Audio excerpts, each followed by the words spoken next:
Icarus fell because of ego, a boy who flew too high and paid the price in wax and feathers. But ask yourself, if the wax was going to melt, why did it wait until he was miles above the earth? The truth isn't that the sun melted his wings. The truth is, Icarus hit something, and the gods couldn't let him tell us what it was. The labyrinth smelled of iron and old stone and something underneath those smells. Animal, wrong, a musk that had soaked into the walls over years and would not leave. Daedalus had built it to contain something that should not have existed. He was not proud of this. He had not been proud of much that he'd made for Minos, though Minos was generous with gold, which Daedalus converted into materials for his private work and into wine, which he drank alone at the window of his tower, watching the stars. This was the habit. Every clear night, the window, not for pleasure. His son slept on a pallet in the corner of the workshop below the window. Daedalus could see the rise and fall of his chest from across the room.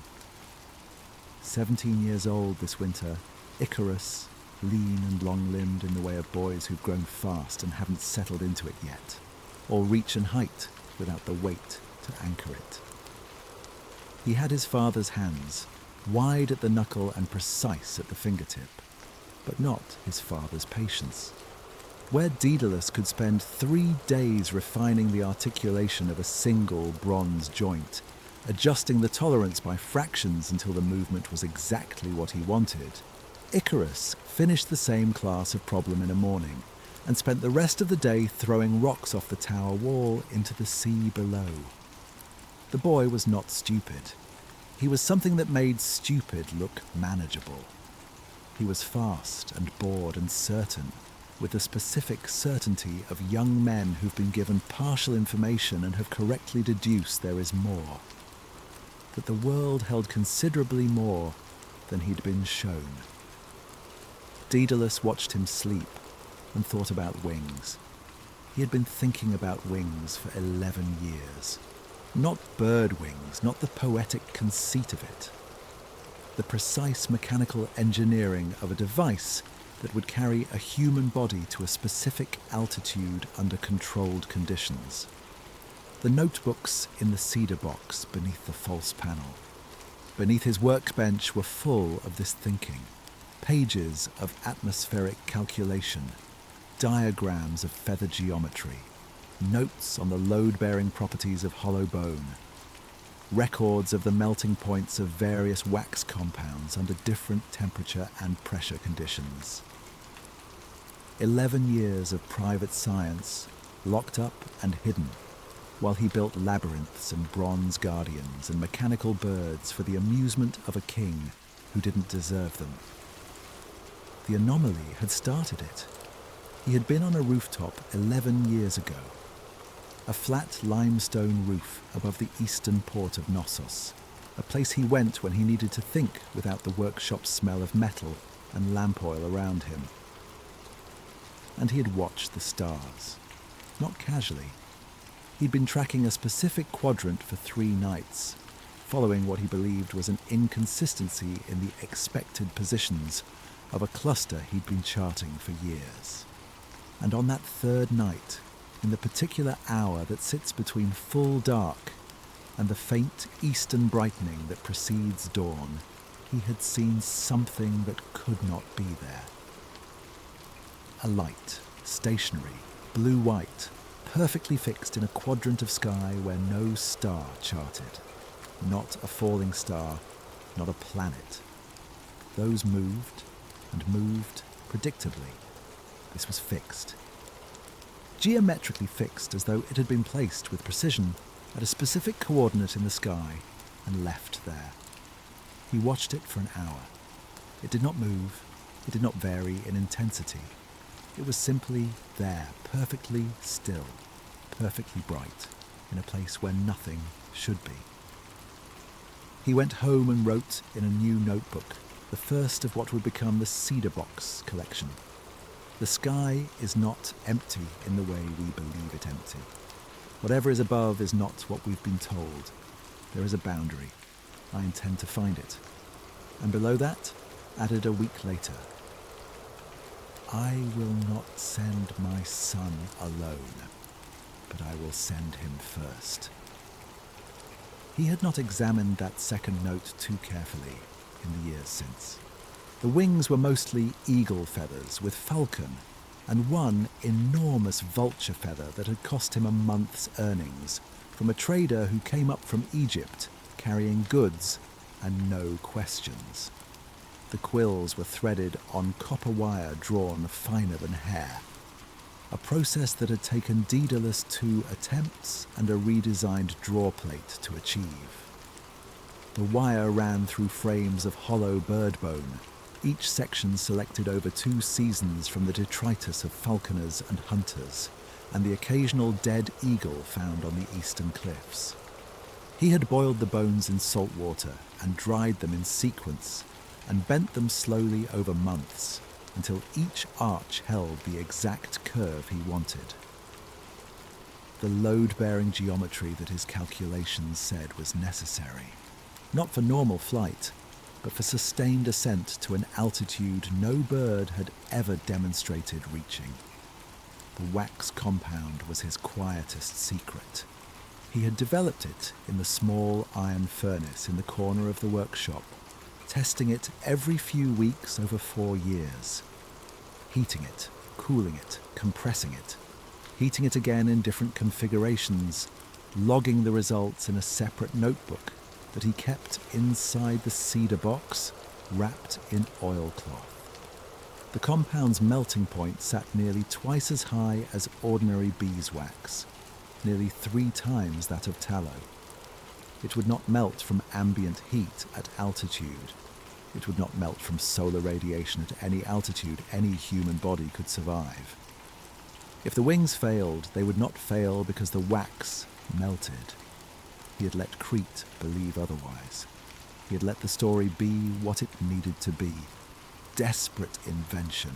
A prisoner's last idea, a mad craftsman building escape wings in a tower.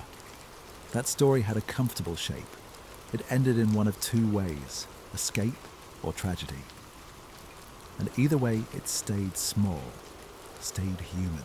He had designed it to stay small. The smallness was the point. He woke Icarus in the deepest part of the dark, the cold hour before any light moved in the sky. Icarus came awake cleanly, the way young men come awake when something they've been waiting for is finally arriving. Not groggy, not slow, but simply present. His eyes were clear. He sat up and looked at his father and said nothing. Neither did Daedalus for a moment. Then he said, "Today."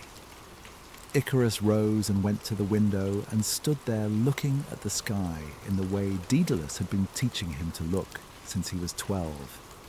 Not at the stars themselves, but at the geometry of the spaces between them. This practice had seemed strange to Icarus at first.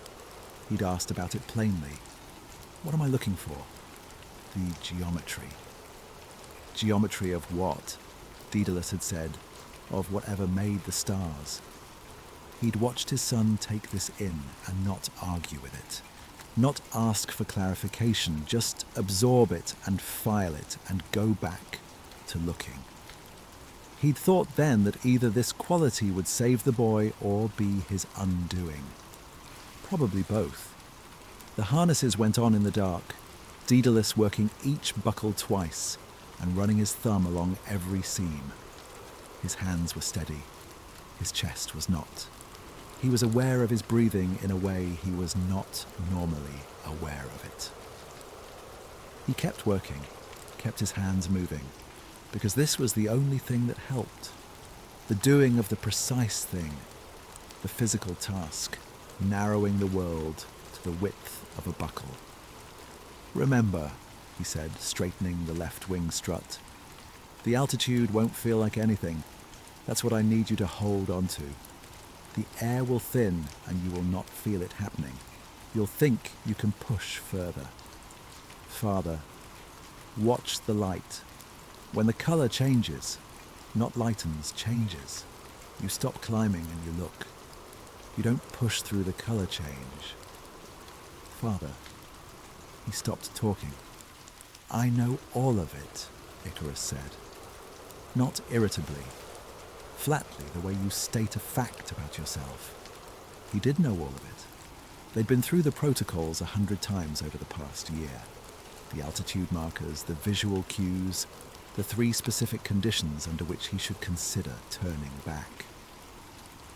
Once, 5 months ago, Daedalus had woken in the night to hear his son reciting them in his sleep, voice low and even, the whole sequence from first marker to third. He had lain in the dark and listened to the end of it and had not woken him. What neither of them said now, standing in the cold dark above the labyrinth, with the sea sound coming up from below, was the real thing. The thing the protocols and the altitude markers and the color change conditions were arranged around like scaffolding, around a structure they could not name directly. That Daedalus believed something existed above the world, something enormous and deliberate and hidden. That he had built the wings to reach it, that he had stayed on Crete through opportunities for escape because the wings hadn't been ready, and the escape was never the point. What Icarus did not say, he had read the notebooks. 2 years ago, when Daedalus was fevered and sleeping badly in the middle of the day, he'd found the cedar box, not by accident. He'd been looking for it for 6 months, and opened it and read every page of every notebook in order, and then replaced them exactly as they'd been, and gone back to his pallet and stared at the ceiling for the rest of the afternoon. He'd understood most of it. The parts he hadn't understood, he'd understood well enough. He'd been waiting since then. Patience was not his natural quality, but the notebooks had taught it to him the only way that works, by showing him something worth waiting for. The tower door opened onto the roof. The roof faced east over the sea. The sea was completely dark, the sky above it the absolute black of the last hour before any light comes. The air was cold and tasted of salt. Daedalus embraced his son, briefly, tightly, with his face against the boy's hair for a single moment.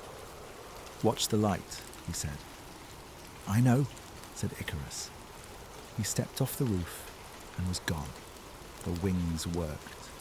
This was the first fact of the morning, before the strangeness, before anything else. The plain mechanical fact that the apparatus worked. The lift was real.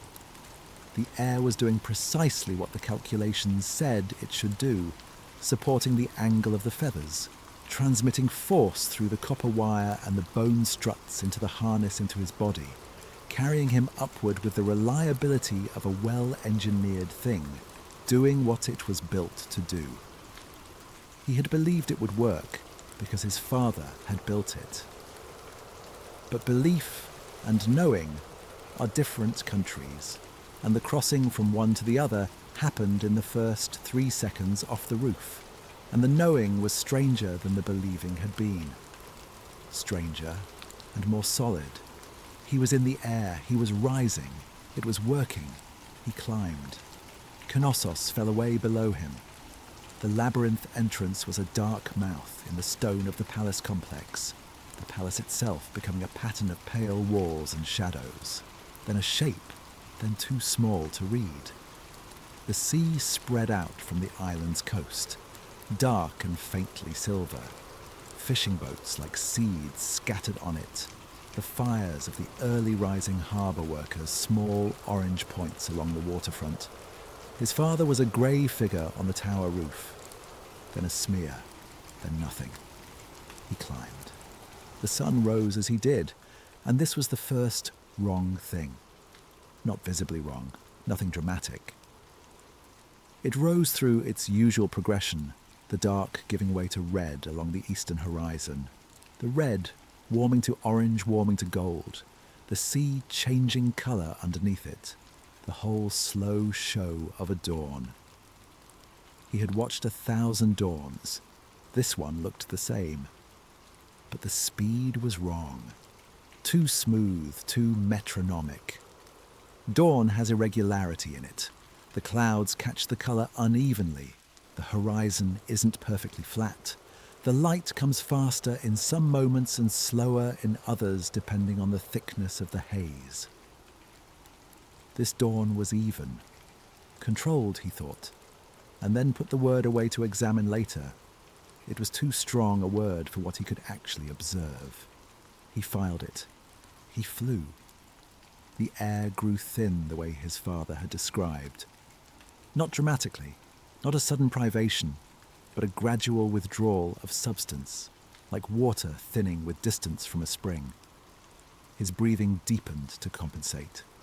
He adjusted his attention inward, the weight of the harness across his shoulders, the angle of his arms relative to the wing struts, the small corrections the left wing needed against a crosswind that was already fading as he rose above the weather layer. Below the weather, the world was all motion. Seas working, birds crossing on their morning routes, the white smoke of a cooking fire somewhere on the northern coast, a merchant vessel already out and running before the wind. All of it in motion, all of it alive. He broke through the upper edge of the cloud layer.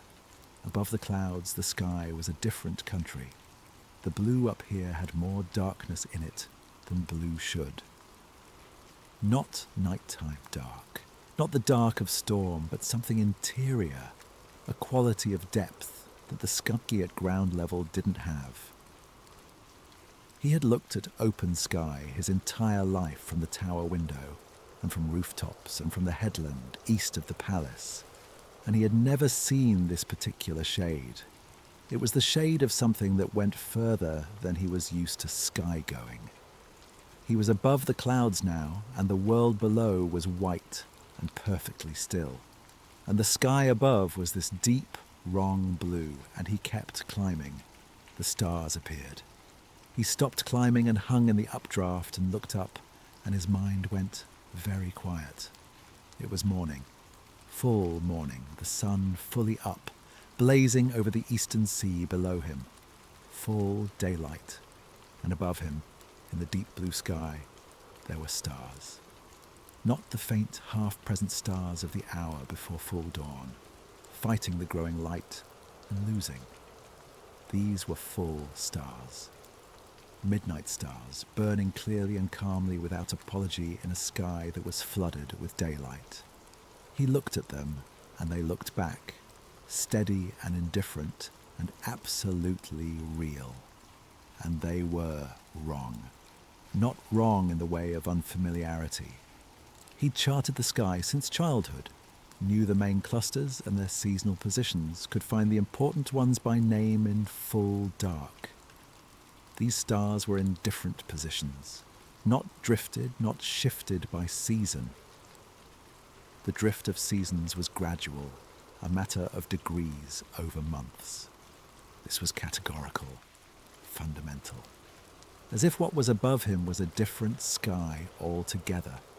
The sky that had not been there the night before, when he'd looked up from the tower roof and seen the expected arrangement of the expected stars in their expected places.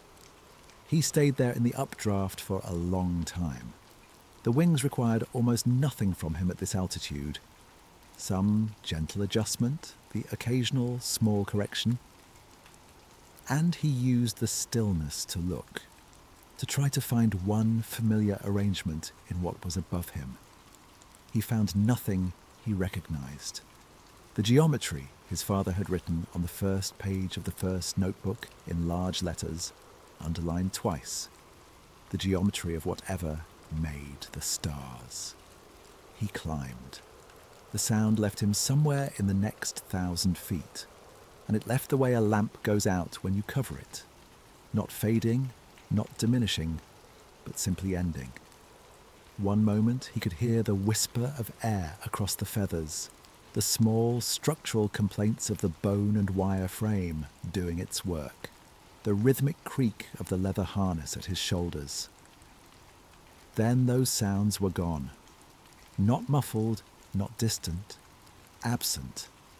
He was moving through something that would not carry sound outward. He tested this.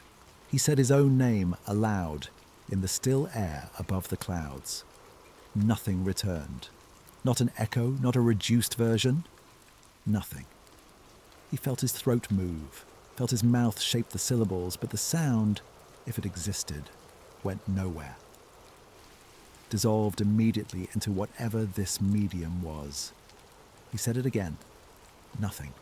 He kept climbing. His father's notebook, page 47, was laid out in his memory from having read it so many times. The words had worn grooves. At sufficient altitude, the medium undergoes a change, not simple rarefaction. That affects pressure and volume, but not propagation. This is something else entirely. Something happens to the nature of the air itself. I believe the atmosphere above a certain height is not fully our atmosphere. Something adjacent to it, something that follows most of the same rules, but has been, the word I keep returning to, is modified. Modified from what we know. Modified for a purpose I haven't yet determined. Most of the same rules. He tried to think about what rules were still present. The wings still worked, so the medium still had density enough to support lift. He could still breathe, so whatever carried oxygen was still present. The cold was still here, though different from the cold of weather, less aggressive, more evenly distributed, as if temperature at this altitude was not a condition that arrived from outside, but a quality of the place itself. Below him, the island, the labyrinth, his whole life, very small, too small now to make out individual things, just a shape surrounded by sea, green and brown and pale stone. Above, wrong stars, burning in full daylight, in a blue that was almost not blue anymore. He looked down at the clouds. They had stopped. He hadn't noticed when it happened. He'd been focused upward on what was ahead of him and hadn't looked back down since breaking through the cloud layer below. Now he did, and the clouds were frozen solid. Not wind still, not the stillness of a calm morning. Absolute. The formations below him were as static as carved marble. No edge drifting, no column developing, no wisp separating from a mass. The whole enormous white landscape of the upper cloud layer was simply paused, like a painting of clouds rather than the thing itself. Like someone had drawn the world and forgotten to put motion into the upper portions. He held this observation, set it next to the others. The wrong stars, the modified air that wouldn't carry sound, the sun rising at the wrong speed, the clouds frozen. These were not accidents. They were properties. They were what this zone of the sky was like, what it had been built to be like, or what it had become. Whichever was true, the accumulation of them was pointing at something. His father had charted this zone from the ground for 11 years, from below with no way to observe it directly. He had inferred its properties from the behavior of the visible sky, anomalies in star positions that one fixed blue-white light, certain irregularities in the behavior of dawn and dusk that he'd logged and plotted without being able to explain. He'd inferred the zone and then designed the wings to enter it. Icarus was inside it now. He kept climbing. The colour above him shifted. It crossed the threshold from blue, even the deep wrong blue of this altitude, into something for which he had no colour name. Darker than deep water, but luminous, lit from within by a dim and even glow that came from no point source. distributed across the whole sky above him the way phosphorescence is distributed through certain cave stones. He'd been in a cave like that once, with his father when he was small. Daedalus had covered the lamp and made him wait in total darkness for a long count. Patience, again, patience, until his eyes fully adjusted, and then he'd seen the stone around him lit faintly from within, cold and mineral and ancient. The sky above him was lit like that now. Cold light, old light, coming from the medium itself. And then the medium was gone, replaced by something that was not sky at all. He stopped climbing and stared up, and his mouth was dry. His father had used the word firmament in the notebooks once, written it and then scratched it out carefully, and then written it again above the scratch, so both versions were visible, as if he couldn't decide whether naming the thing was accurate or presumptuous. Below the overwriting he'd written, the ancient sources describe the vault of heaven. We read this as metaphor.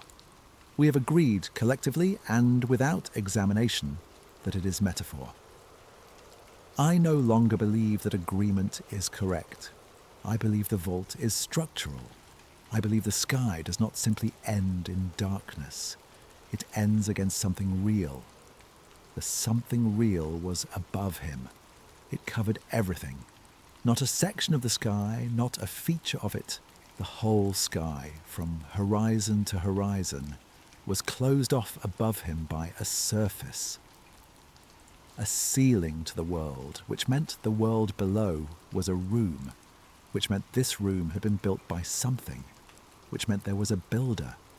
The scale of it was wrong, in the way that only things with no human comparison are wrong. He could not get his mind to settle on a number, could not say this surface is as wide as 10 cretes or 100, because the number kept sliding away from him, too large to anchor to anything he'd measured before. It was simply the whole sky, covered, and the covering was real and enormous and not going anywhere. Its colour was between bronze and old bone, a pale metallic warmth. And across its surface were shapes, regular shapes, repeated at intervals too consistent to be natural formation. The visual grammar of deliberate construction, the same grammar his father's workshop contained in every mechanism Daedalus built, the signature of a mind working systematically toward a function. He began climbing again, slowly, with the carefulness of someone who understands, for the first time, that the situation they're in has no precedent. What resolved as he rose was beyond what the notebooks had suggested. Gears. He had to use the word, even though the word failed. Not gears like the precision mechanisms his father built into automatons. Those were objects he could hold, could feel the teeth of with his fingertip. These were gears as landscape. A single tooth of a single gear in the lower visible surface of the firmament was larger than the palace at Knossos, larger than the harbour, possibly larger than the entire eastern headland of Crete. He couldn't be certain because the scale was still defeating him, still refusing to give him a stable unit of comparison. The gear itself, the disk of that bone metal material, covered a portion of the sky that he could only measure in approximations. How many islands would fit beneath it? How many days it would take a ship to cross the shadow it cast? It was turning, not quickly. The motion was barely perceptible, the way the hand of a sundial moves, in a way you can't catch in the moment, but can verify over time. Slowly, precisely, with a smoothness that indicated either perfect construction or very long operation or both. No sound from it, of course. There was no sound here. But even through sight alone, you could tell this rotation generated no friction, no waste. It moved with the precision of something that has never been allowed to malfunction and hasn't. Beyond the first gear, more. Interlocking with it, turning in counterpoint, their teeth meshing at the outer edges with an exactness that made him feel something close to vertigo. Not because it was dangerous, but because the perfection of it was hard to absorb. This was precision at a scale that had no parallel. His father could build mechanisms that worked with extraordinary refinement. But the refinement his father achieved was the refinement of one human mind, working carefully over time. What was above him was the refinement of something else entirely, something that had had longer and more. He stopped again and hung and looked. The gears extended upward into regions of the structure he couldn't see. The lower surface was all he had access to, and even the lower surface was more than he could fully take in. He tried to imagine what was above the first layer and couldn't. His imagination kept returning empty. He'd bump up against the boundary of it and find nothing on the other side, the way you find nothing when you try to imagine a colour that doesn't exist. His father had built machines all his life. His father had loved them, had found in their operation a kind of moral order that the rest of the world didn't offer. If you built it right, it worked right. If it worked right, it was right. Full stop. Icarus had grown up around this conviction and had absorbed it sideways, without meaning to. He was absorbing it now. Whatever built this had the same conviction, carried to a scale that made the universe feel like a workshop. The air shifted, not wind. There was no wind here. Something directional in what had been perfectly isotropic stillness. A quality of the medium, a subtle change in whatever properties the modified air had retained, and the change had a vector. It was pointing downward, toward him. He looked up. They were alive. He didn't arrive at this through reasoning. His body told him before his mind was consulted, in the plain, unargumentative way the body tells you certain things. The way it tells you a room has been occupied recently by someone who meant harm. The way it tells you ice won't hold. The way it tells you. The shapes on the surface of the firmament, which he had taken for more mechanism, for further features of the structure, were moving with decision. Gears move on fixed paths. What he was looking at moved the way living things move, with revision, with adjustment, with the quality of choosing. They were enormous. He had no adequate frame for enormous at this scale. They made the gears look intimate. They moved across the inner surface of the firmament the way organisms cross stone, embedded in the structure, native to it, part of what it was, and not placed upon it. Their shapes refused to resolve no matter how long he looked. He would try to bring one into focus and his eyes would slide, would return to him only the impression of organized complexity, of layers within layers, of something that had internal structure the way a living body has internal structure, a structure serving functions he didn't know and couldn't guess, functions that had been operating long before any human was alive to not understand them. He counted. He stopped counting. The scale was lying to him. He couldn't tell if he was seeing many distinct entities at varying distances or a few enormous ones, different faces of the same thing, seen from below at an angle that prevented him from reading the whole. One of them stopped moving. The directionality in the air intensified sharply. What had been a subtle vector became a pronounced one. Something above him had turned its attention. If attention was the right word, if whatever this was, had anything that functioned as attention, toward the lower portions of the sky, toward the region he was in. He understood. He had been noticed. The fear that arrived was unlike any fear he'd experienced. Not the fear of falling, not the fear of drowning, not the fear you feel when a large animal registers you from too close. Those were fears with a familiar shape, fears he could orient himself within. This was different. This was the fear of categorical error, of being in the wrong place, not because the place was dangerous, but because he didn't belong to it. The way an object in the wrong part of a mechanism doesn't belong, doesn't fit the function, registers as anomaly rather than component. He did not move. Neither did the thing above him.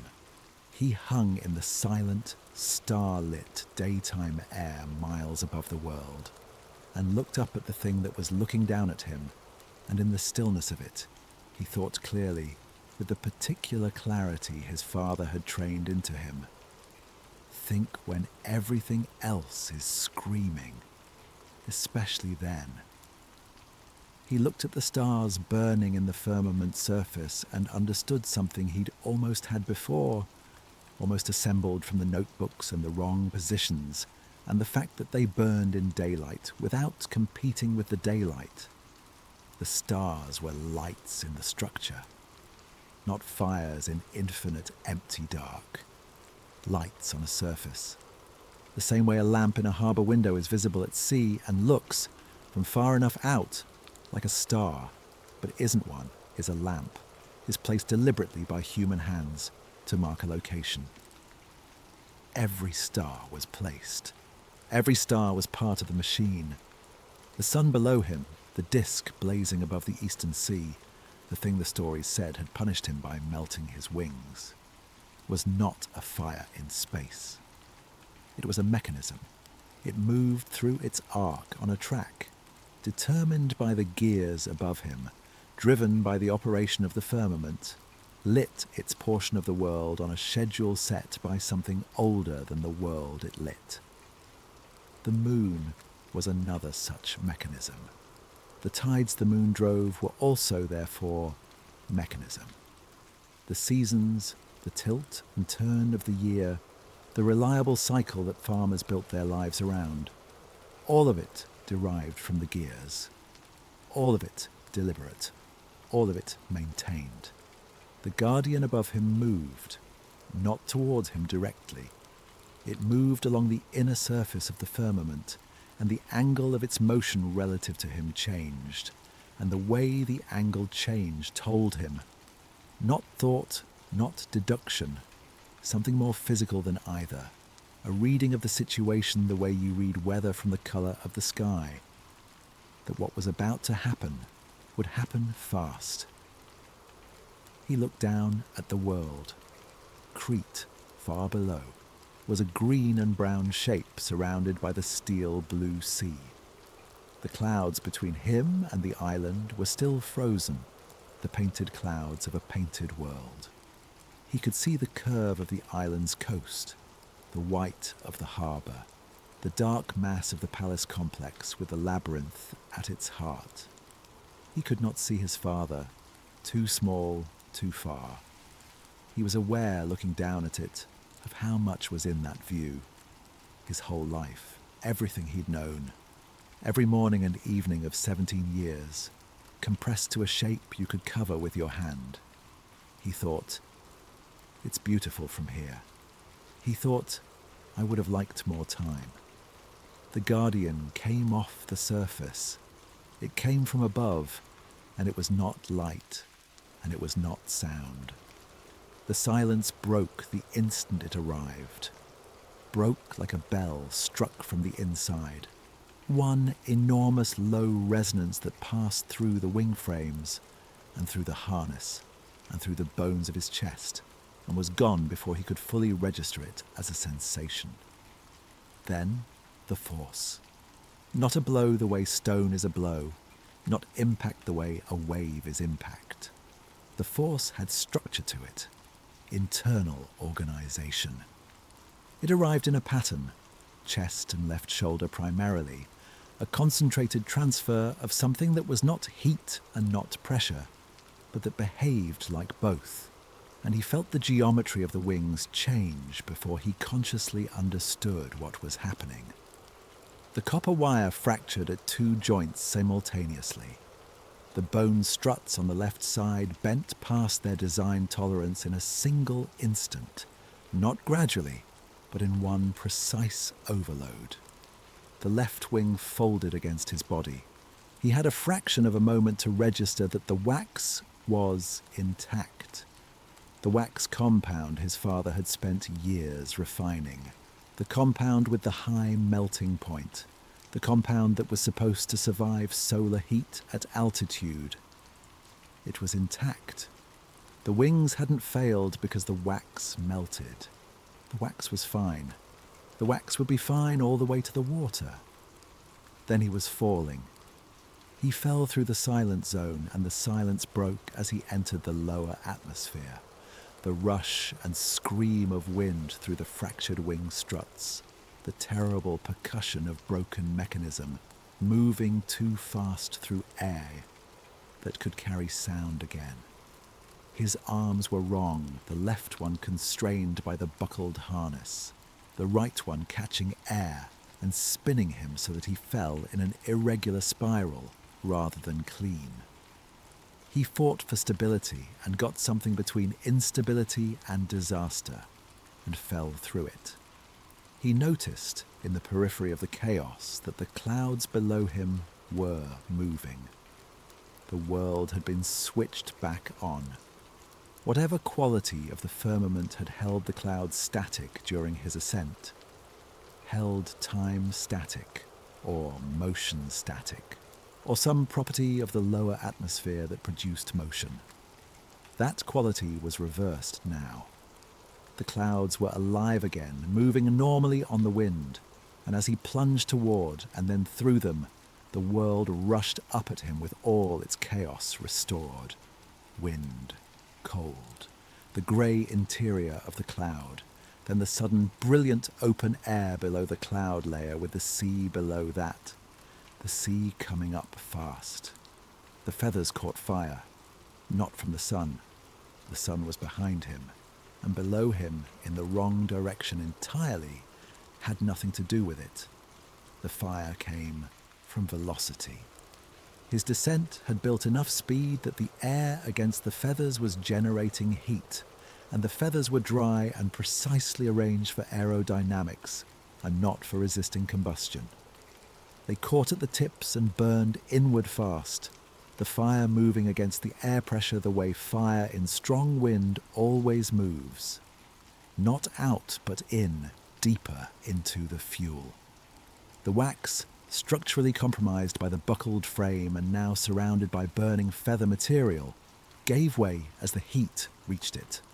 Not melted by the sun, not melted by altitude, degraded by the fire of his own falling. The wings came apart around him in a spiral of burning white and copper gold. Not all at once. The right side held longer than the left. The right struts unbuckled rather than fractured.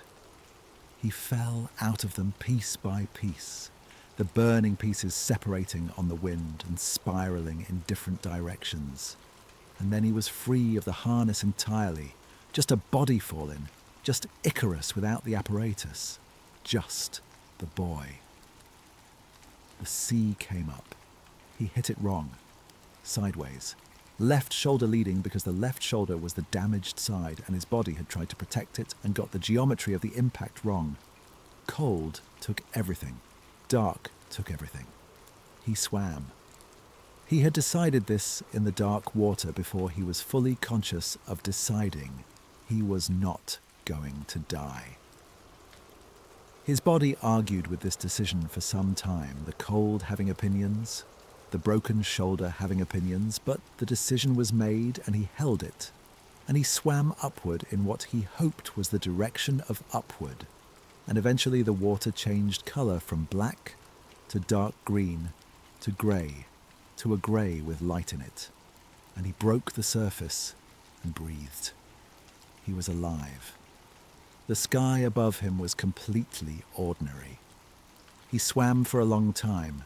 His left arm was compromised. The collarbone moved when it shouldn't, and moving it produced a specific white pain that he learned to root around, using the right arm for most of the work and letting the left do what it could in a modified stroke that was less swimming than controlled failing forward. The current helped eventually, catching him and carrying him in a direction he couldn't verify was correct until a shore appeared. It was not Crete. A small island, rocky and low, with a line of tough coastal scrub above the tide rack, and one structure, a fisherman's hut above the high water mark, weathered grey, its door open to the morning air. An old man sat outside it with a net across his knees, mending with a wooden shuttle, and he looked at Icarus coming out of the water with the expression of someone who has been expecting a specific person and has now arrived. Fresh water inside, the old man said. Icarus sat on the rocks. His hands were shaking from the cold and from the effort of the swim and from something else. Some residual effect of altitude or impact, or simply the body's delayed response to everything it had been through. He sat and waited for the shaking to slow and watched the old man work the shuttle through the net without looking at him again.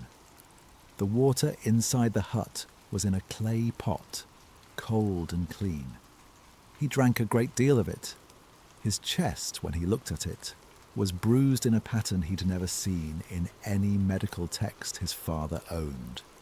Not the radial pattern of blunt impact, not the linear pattern of a strike. Something arranged, organized. A cluster of bruised tissue that had the quality of structure, as if the force that hit him had left the shape of itself behind on his skin. He looked at it for a while and then stopped looking at it. "I need to get back," he said, coming back outside. "To the mainland." "Ships pass," the old man said, not looking up. "I need something to write on."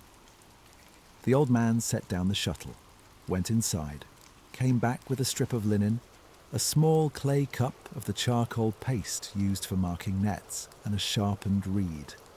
He set them on the rocks next to Icarus and went back to the net. Icarus picked up the reed. His right hand was steadier. He began to write. He wrote for 3 days. The first day, the ascent. Everything he could remember in sequence, with attention to specific physical detail. The altitude at which the stars appeared, the precise quality of the sound absence, the visual character of the clouds when they stopped moving, the colour of the sky in the zone above the clouds. He described each thing as precisely as he could manage, knowing the descriptions would fail, but making them as accurate as possible anyway. Specific failure was better than approximate success. His father had taught him that. The second day, the firmament. This was harder. He had no scale reference that he trusted, and the shapes resisted language the way they'd resisted focus when he'd tried to look at them directly. He described the gears in terms of comparative size. Larger than the palace, larger than the harbour. He could not establish an upper bound because he could not see the gears' full extent. And he described the motion of them, the friction-free rotation, the interlocking teeth meshing with a precision that had no parallel in human craft. He described the colour of the surface, the quality of the light that came from within it. He described the things that were alive as best he could, knowing the description was inadequate. Organised complexity at storm system scale, shapes that refused direct observation, movement that had decision in it. The third day, the impact. He wrote the sequence carefully, specifically, because the sequence was the evidence. The wings failed at the wire joints and the bone struts, not at the wax. The wax was intact at the moment of structural failure. The feathers caught fire during the descent from friction, not from solar heat. He had been falling away from the sun. The sun was below and behind him. The geometry made solar causation impossible. He wrote the bruise pattern on his chest, described its arrangement as precisely as he could. He wrote, "This is the sequence. The sequence matters. If you are told a different sequence, you are being told a different story." He wrote, "My father knew there was something above the world. He built the wings to reach it, not to escape from Minos. He sent me because sending himself would have been a different kind of story. A conspiracy rather than an accident. A boy on wings is a myth. A famous artificer on wings is an investigation." He wrote, "The sky is a structure. The stars are lights on its inner surface. The sun and moon move on mechanisms. The seasons are scheduled. Everything we observe in the sky is the operation of a machine of an age and scale I cannot describe, maintained by things I cannot describe, for purposes I cannot determine. I reached the boundary and was returned. The boundary is real. The edge of the world is not at the horizon. It is above." He wrote, "Someone should know this existed." He folded the linen into a small square and held it and looked at the sea. The old man was watching him from the hut's doorway. "Where will you take it?" the old man asked. Icarus hadn't said he was finished, hadn't made any motion toward leaving, hadn't said anything about taking anything anywhere. He looked at the old man, and the old man looked back with eyes that had no clear color, something that shifted with the light, something that had not changed for a very long time. "I don't know yet," Icarus said. "Think carefully," the old man said. He went inside and did not come back out. 3 ships passed the island that afternoon. On the 3rd, Icarus recognized his father's blue flag. A merchant signal Daedalus had apparently arranged to fly on every vessel searching this stretch of water. He burned a piece of the fishing net, and the ship altered course. The sailors who pulled him aboard asked no questions. They gave him bread and wine and a blanket and left him on the deck. He lay on his back and looked up at the sky. Ordinary sky, blue, hazy afternoon. A few clouds moving naturally in the wind. Completely unremarkable. Completely opaque, the way a wall is opaque, the way a door is opaque when you're on the wrong side of it. He kept the folded linen in his fist all the way to harbour. He slept on the ship, and the sleep was strange, not dreamless, but replaced. Something steady and impersonal was there in place of dreams. A vibration, very low, distributed evenly through everything, the way a millstone vibrates the whole floor of the mill. He lay inside it, and it did not notice him. His father wept. This was the first time in Icarus's memory. He had seen Daedalus afraid. That once, in the palace corridor when Minos had threatened his son for a perceived slight, Daedalus had gone very still and very careful in a way that Icarus now recognized as controlled terror. He had seen him angry.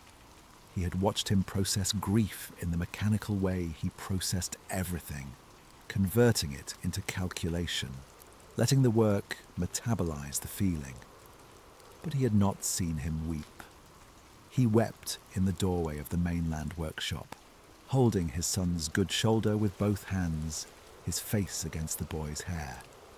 He wept for a time that Icarus allowed without comment and without pulling away.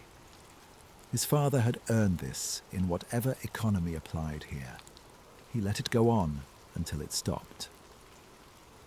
Then Daedalus stepped back and looked at his face, looked at the shoulder. His expression shifted into the mode Icarus knew from the workshop, cataloguing damage, assessing structural failure, preparing a plan of remediation. "The left collarbone," Icarus said. "2 places. I set it as best I could. The fisherman on the island helped with the splint." His father's fingers moved along the bone with practiced lightness. "You set it approximately correctly." "It was painful." "Yes." He was already moving to the cabinet. "The wings, gone. The frame buckled on impact. The feathers burned during the fall." His father's hands paused inside the cabinet. A brief pause.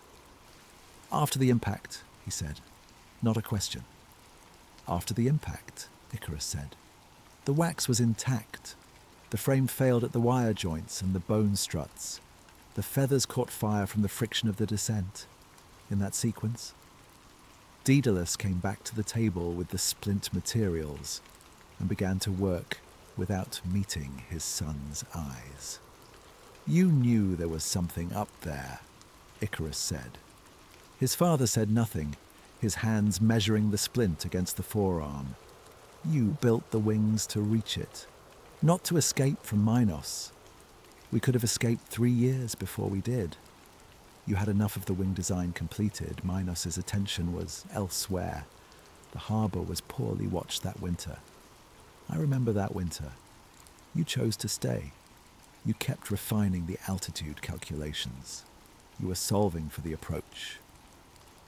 Daedalus pressed the splint into position, and Icarus breathed through the pain of it. "I needed to know," his father said quietly. "And now you do. Now I know what you encountered."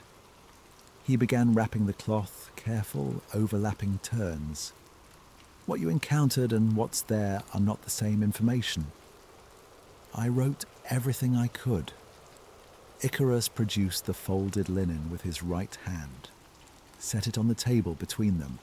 His father looked at it, did not reach for it, looked at it the way you look at something that has clarified a problem you were hoping would remain ambiguous.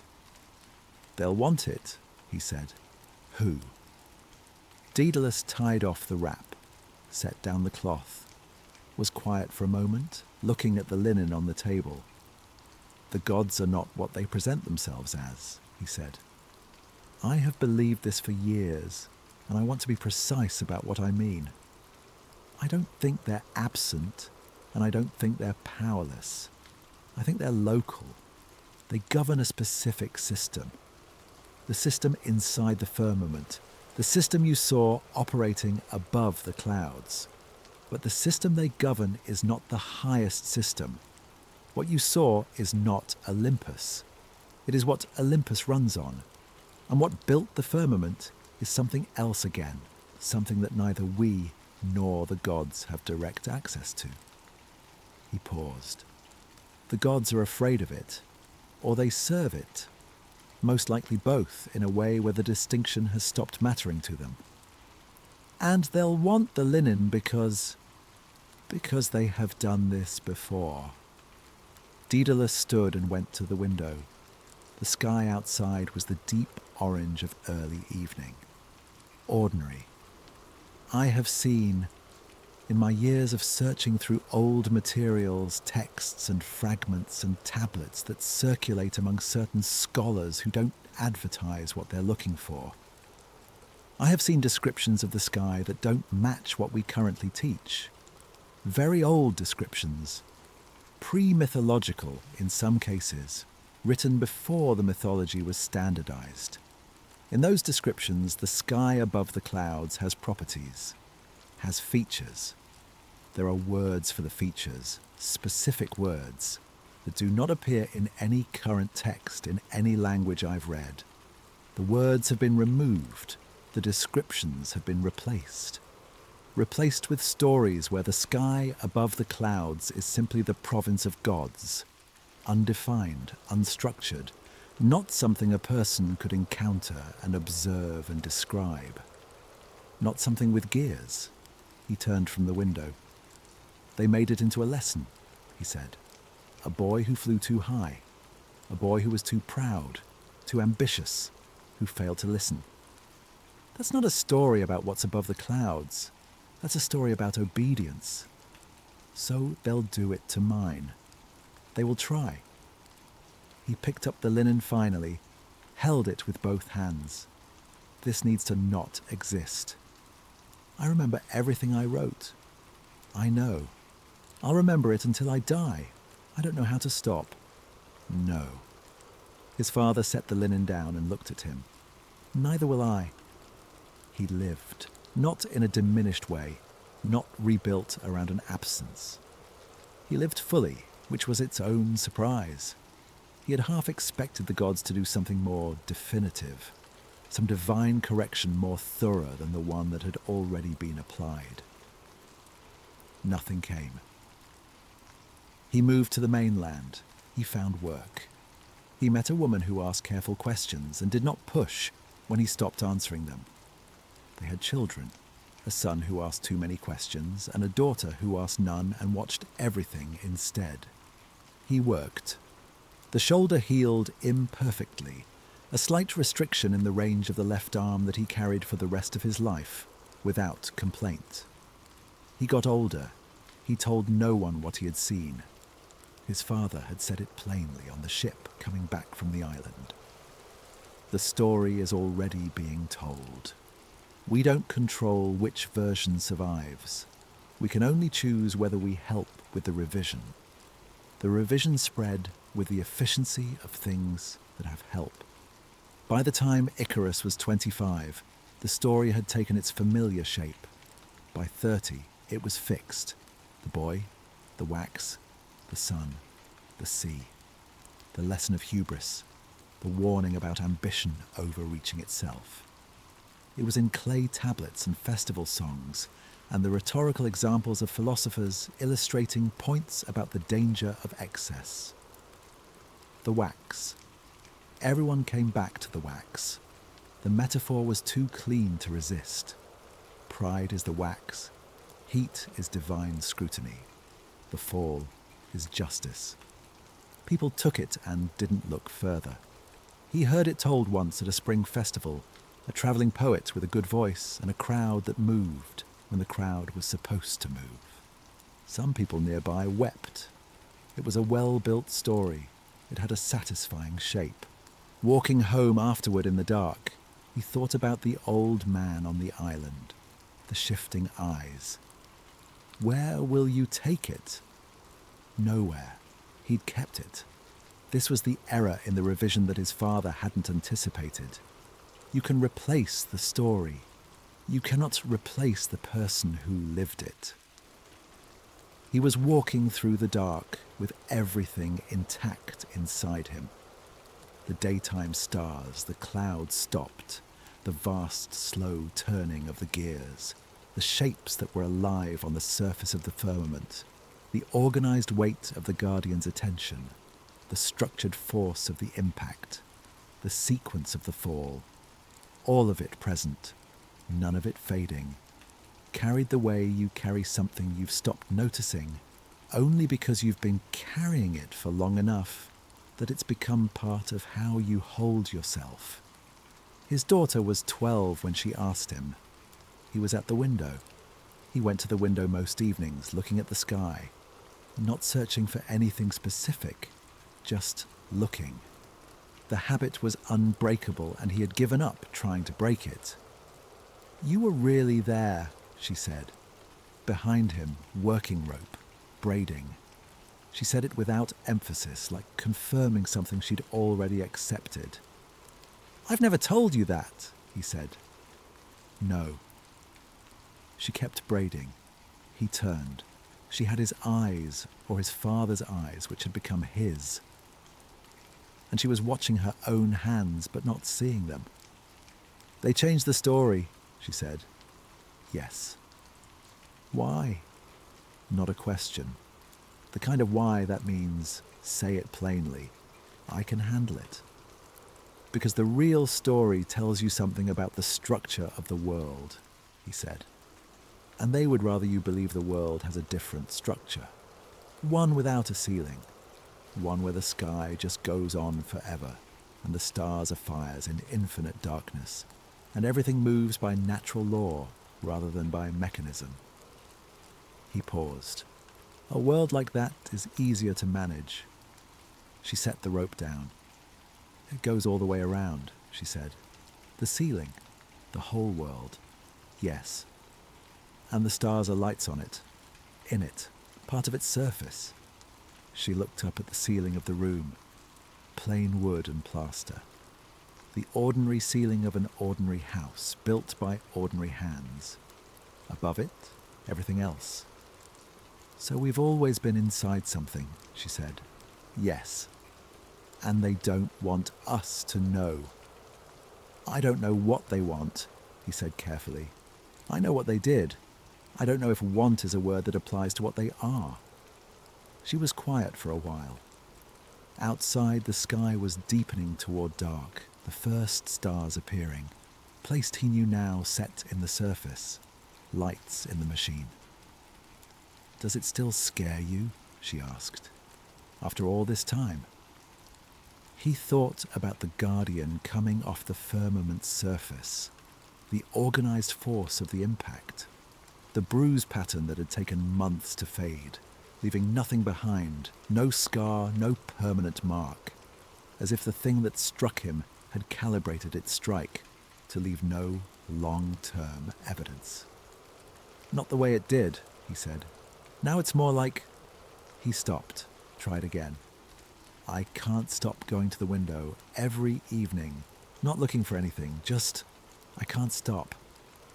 His daughter understood this. He could see it in the way she sat with it, without trying to solve it. She picked the rope back up, went back to braiding.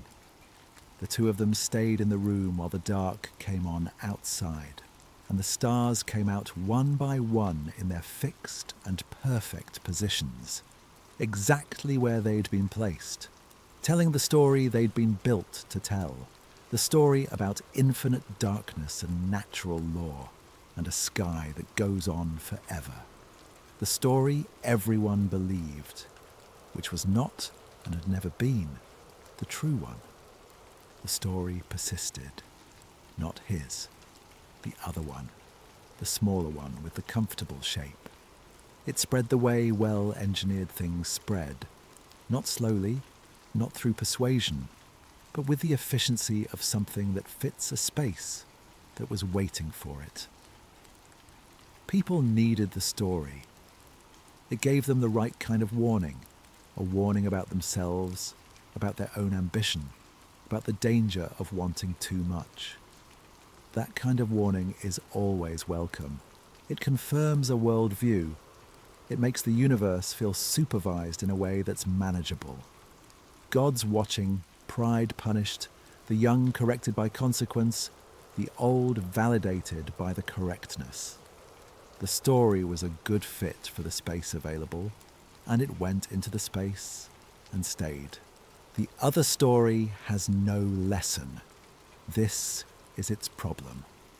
The other story says that above the world there is a structure of incomprehensible age and scale, that the stars are lights in its surface, that the sun and moon run on mechanisms, that the seasons are scheduled, that there are living things inside the structure that are not gods and not human, and not anything in between, that these things maintain the machine and remove errors, and that one boy from Crete reached the boundary of the machine on wings his father built and was thrown back and survived and wrote it down, and then watched the writing get replaced with a parable about wax.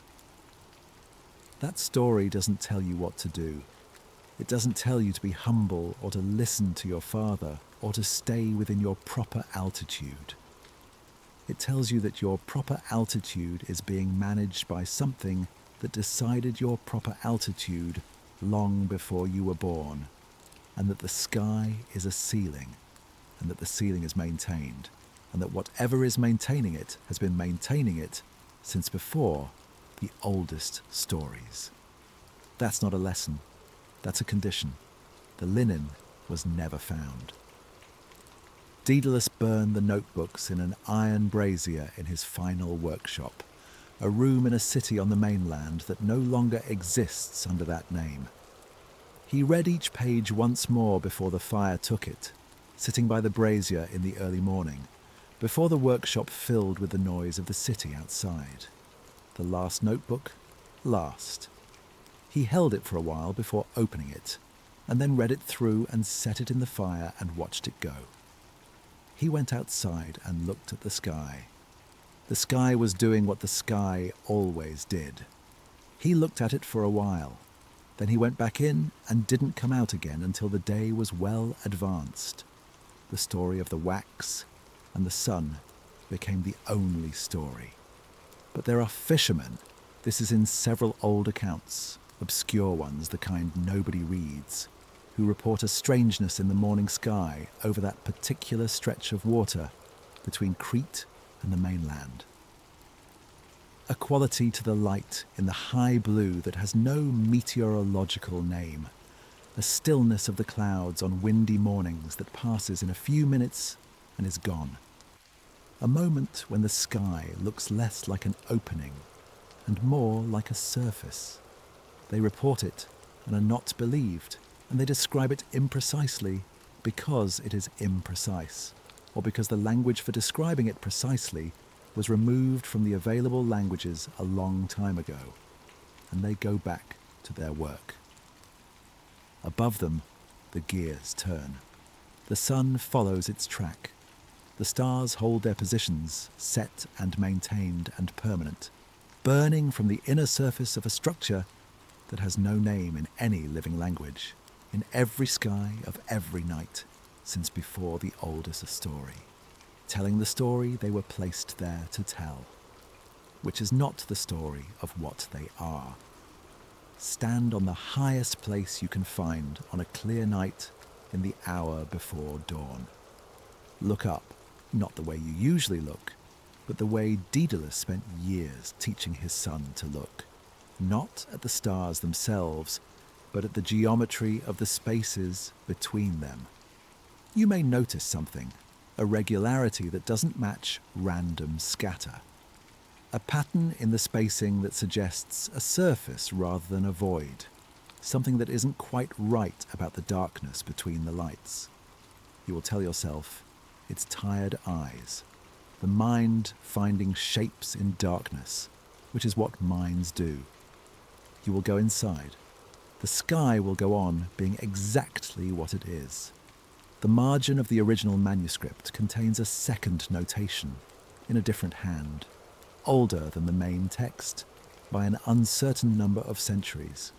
The ink is a colour that has no current name. The script is archaic, barely legible, written in the compressed style of someone who was in a hurry or didn't expect much space. It reads, "He was not the first. He will not be the last. They keep ascending. We keep returning them. One day, we won't."